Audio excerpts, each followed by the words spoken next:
Welcome back to In Depth. I'm John Bachman. There are a lot of bummed out Q heads out there, and some are actually in federal custody, arrested after storming the Capitol.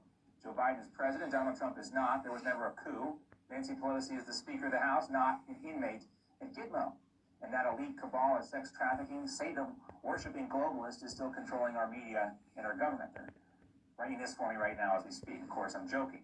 Government overreach is real, though. The deep state is just a sexier way of calling out the military-industrial complex that President Eisenhower warned us about as he left office. But that's where we leave you. The QAnon conspiracy theory is clearly, or was, in fact, a hoax, as real as the chupacabra, or the Kraken we heard so much about. But the QAnon myth has done real damage, like the myth that is Antifa. And get this, a recent NPR Ipsos poll looking at the spread of disinformation online asked Americans if this statement is true or false. Quote, a group of Satan-worshipping elites who run a child sex ring are trying to control our politics and media. Just 47% could say that that is in fact false. 37% said they were unsure whether QAnon's true beliefs are real or false. And 17% thought that statement was actually true. Now, the numbers are probably and hopefully falling off a cliff now, since the storm Q talked so much about never came. And now that Biden is president, some QAnon supporters are giving up. These were screenshots grabbed by the New York Times tech columnist Kevin Roose from Telegram, and that's a popular messaging app for QAnon supporters. You can see these folks giving up on the theory. This week, the host of the Eric Erickson radio show, Eric Erickson, joined us to talk about the downfall of QAnon, something that he's been warning Republicans about for a long time.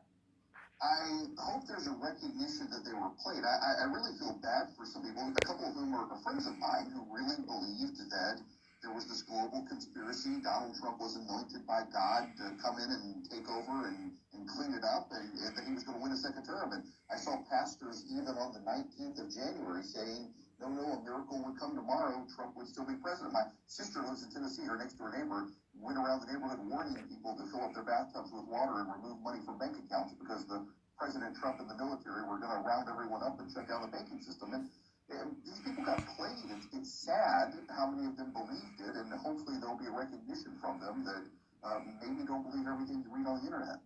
I've heard so many stories of people like this, people from you who I know who you would think wouldn't have friends that would be running around telling their neighbors to fill up their bathtubs. I understand the concern, but, you know, we've seen people arrested after all from this, and some of the things they said after the fact really do raise a lot of questions. Yeah, they really do. The poor lady who was in the Senate holding up the sign that they really were doing it for the children to stop the satanic pedophiles. Pedophiles, I'm sure, are satanic, but there's not a global conspiracy run by the CIA and FBI controlling things and engaging in human trafficking. That'll do it for this edition of Newsmax In Depth. From all of us here at Newsmax TV, have a great weekend and stay safe.